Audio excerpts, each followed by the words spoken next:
मध्य प्रदेश सरकार की गौशाला योजना कागजों पर तो सक्रिय है, लेकिन जमीनी हकीकत कुछ और ही है। हाईवे और ग्रामीण इलाकों में सड़कों पर घूमती गाय आए दिन हादसों का कारण बन रही हैं। श्योपुर जिले की विजयपुर तहसील में बनी गौशालाएं सिर्फ नाम की ही हैं। न वहां गाय हैं, न देखभाल करने वाला अमला।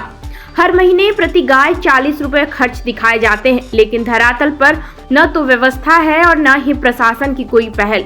इस लापरवाही के बीच समाज सेवी आशु वर्मा ने नवयुवकों की एक टीम बनाई, जो घायल या बीमार गौवंश का इलाज स्थानीय डॉक्टरों से करवा रही है। प्रशासन जहां हाथ पर हाथ धरे बैठा है, वहां पे यह युवा गौ सेवा में जुटे हुए हैं। Block veterinary officer. ये जो गौशाला है आपके क्षेत्र में, जी, इनकी स्थिति बहुत दयनीय है इस समय, जी। तो आपका क्या कहना है? जी, अभी वर्तमान में ऐसे विकासखंड अपने विजयपुर में टोटल 16 गौशालाएँ भी कार्यरत हैं इसमें, जिसमें से 3 गौशालाएँ निजी हैं, प्राइवेट हैं, और बाकी जो और सभी मनरेगा के तौर पंचायत सरकारी गौशाला हैं। एक्चुअल में जो हमारी गौशाला संचालित है वर्तमान में, हमने सभी गौशाला संचालकों को बिल्कुल सख्त निर्देशित कर दिया है, और बीच बीच में हम उनको जब हमारी विजिट रहती है तो बार बार उनको निर्देशित करते हैं और समझाइश भी देते हैं कि जो गौशाला का जो गोवंश है उसको मतलब बाहर ना छोड़ें, गौशाला में ही रखें। और जो जहाँ भी अगर कोई बाहर जैसे एक्सीडेंट की कोई समस्या जैसे अपन को हमें भी सूचना प्राप्त होती है, तो हम वहाँ से अपने पंचायत से या नगर से जहाँ भी कोई होता है हम गौशाला में शिफ्ट कराए भी है हमने। यहाँ से गौशाला अपने नगर पंचायत विजयपुर से कम से कम 100-200 गायों को हमने जो नियरेस्ट जो अपनी वो थी उन गौशालाओं में शिफ्ट करवाया गया है, और उनको बाकायदा उनको बताया भी गया। और अभी हमारा अभियान भी चल रहा है कि सभी गौशालाओं में पहले भी हमने उनमें कानों में टैग लगाए थे, अभी हमने पूरा सभी गौशालाओं में 100% टैग लगवाए जा रहे हैं उसमें, जिससे अपन को पता भी रहेगा कि उसमें कौन सी गौशाला की गाय है, कौन सी अन्य गौशाला है।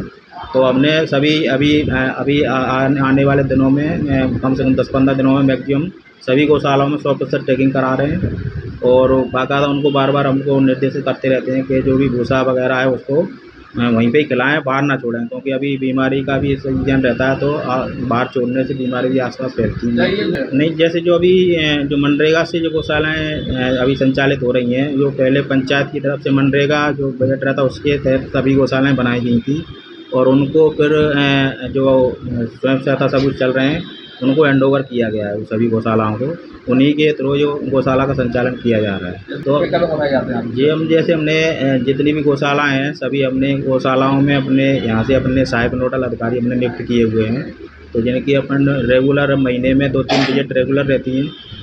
उसके दौरान उसमें टीकाकरण का और जो उपचार वगैरह का, दवा वितरण का अपना, और बीच बीच में वहाँ पर अपन शिविर भी आयोजित करते हैं, तो इससे अपन रेगुलर उसकी मॉनिटरिंग भी होती रहती है। और उनको हर बार जब भी विजिट होती है तो मेरे द्वारा भी जब विजिट की जाती है उनको यही निर्देशित किया जाता है कि गौशालाओं को गाय की गौशाला में ही रखें। पंचायत स्तर पर कैंप भी लगाए जाते हैं आपके द्वारा? पंचायत स्तर पर गौशाला नहीं, वो कैमरे का कोई प्रॉब्लम उसमें नहीं है, कोई ऐसा कोई बजट उपलब्ध भी नहीं है। अभी हमारे द्वारा जो कल की डेट में सारी गौशालाओं को चेक किया गया नाइट के समय, जी, जो रात में 9 बजे से लेकर 11 बजे तक हम लोगों ने चेक किया है। आपकी जितनी गौशालाएं हैं, किसी भी गौशाला में हमें गौवंश नहीं मिला है जी। ना वहाँ पे कोई रहने वाला मिला, ना आपका चौकीदार या कोई भी ताले पड़े हुए मिले हैं। उन पर आप क्या कहना चाह रहे हैं? जब बीच में जब भी हमारा विजिट रहती है तो हमने सभी गौशालाओं में वहाँ पे हमने सभी गौशाला के जो मेन गेट है वहाँ पे हमने सभी चौकीदारों को नियुक्त करने के लिए पहले हमने यहाँ से भी और शासन से भी सभी जगह उनको पत्र भी जारी हुए हैं, तो वहाँ पे चौकीदार के भी नंबर हमने अधिकतर गौशालाओं पे लिखवाए भी हैं। अगर सूचना जैसे आपके माध्यम से जैसे मिल रही है तो हम और कल ही हम सभी गौशालाओं की जानकारी लेके अगर जिस पे अगर कोई नहीं मिलता तो उस पर कार्रवाई की जाए। प्रशासन के द्वारा कोई ऐसी टीम बनाई गई है जो नाइट के समय जाके गौशाला को चेक किया जाए?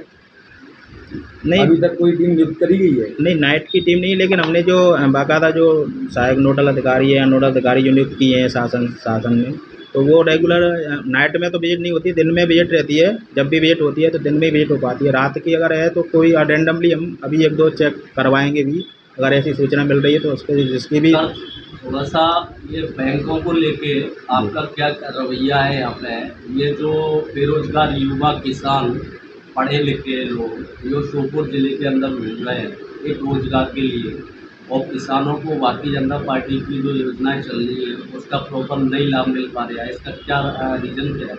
बीच में जैसे शासन से अभी हमारे पशुपालन विभाग से कुछ अच्छी महत्वाकांक्षी योजनाएं चलाई जा रही हैं, जो इसमें अभी 2-3 योजनाएं, एक नई योजना अभी लॉन्च हुई है डॉक्टर अम्बेडकर कामधेनु योजना, जैसे NLM योजना है, और अभी KCC का भी पशुपालन KCC की भी योजनाएं विभाग संचालित कर रहा है, जो बैंकों से ऋण पे उपलब्ध कराए जाते हैं, उसमें शासन छूट देती है। उसमें आचार्य विद्यासागर योजना है जिसमें भी परसेंट सर जैसे यहाँ पर लाभ मिला है इस चीज़ को बैंकों हम पर ईयर जैसे KCC तो रेगुलर अपन फॉर्म यहाँ से अपन फिलअप करवा के बैंकों में जमा करवाते हैं, और हमारा भी प्रयास रहता है कि बैंकों में हम संपर्क करके उनसे उनको सेंसर करा के डिस्बर्समेंट कराने की कोशिश करवाते हैं, और कुछ बैंकों ने किए भी हैं, तो चंबल बैंक है, कुछ बैंकों में अभी बीच में अभी वरिष्ठ कार्यालय को, जो बैंकें नहीं कर रही उनको हम वरिष्ठ कार्यालय को, कलेक्टर महोदय को भी बीच में अवगत कराते रहते हैं, जो बैठक भी होती है।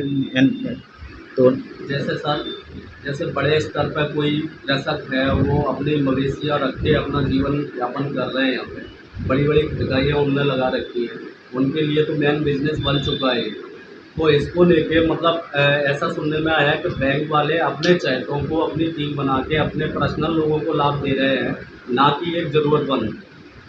नहीं, इसमें जैसे हमारे यहाँ से जो भी फॉर्म भरे जाते हैं, फॉर्म उसमें सभी वर्ग के जो भी अपने पास आते हैं, हम सभी वर्गों के फॉर्म अपन बैंक में यहाँ से फिलअप करवा के बैंकों में जमा कराते हैं। सभी बैंकों में जितनी तीनों बैंक अभी वर्तमान में जो हैं 3-4 बैंक हैं, सभी बैंकों में हमने फॉर्म भेजे गए हैं यहाँ से, अपने पास उसका रिकॉर्ड भी मेंटेन रहता है।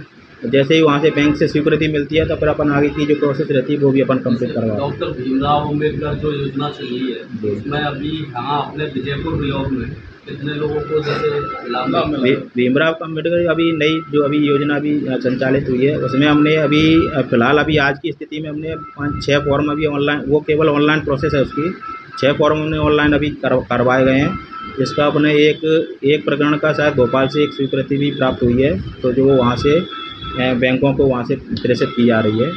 और हमने जनता से भी अपील की है, जहाँ तक जैसे क्योंकि जो अच्छी जो महत्वाकांक्षी योजना है जिसमें 25 भैंसों का उद्योग रखने के लिए अच्छी योजना है, और अभी जो भी अभी आ रहे हैं सभी हम फॉर्म ऑनलाइन करवा रहे हैं, तो जहाँ तक वो कोशिश कर रहे हैं बैंकों से संपर्क कर रहे हैं कि योजना का लाभ मिले। सबसे कुपोषित जिला जैसे श्योपुर को अपन बताते हैं सर, और यहाँ पर क्या है जंगली एरिया ज़्यादा है, मेन बिजनेस यहाँ पशुओं का है, तो पशुओं के लिए जैसे ज़्यादातर लोग आपने यहाँ से प्रोसेस करके बैंक में जैसे 100 फॉर्म डालें तो 100 में से कितने लोगों को लाभ मिल पा रहा है?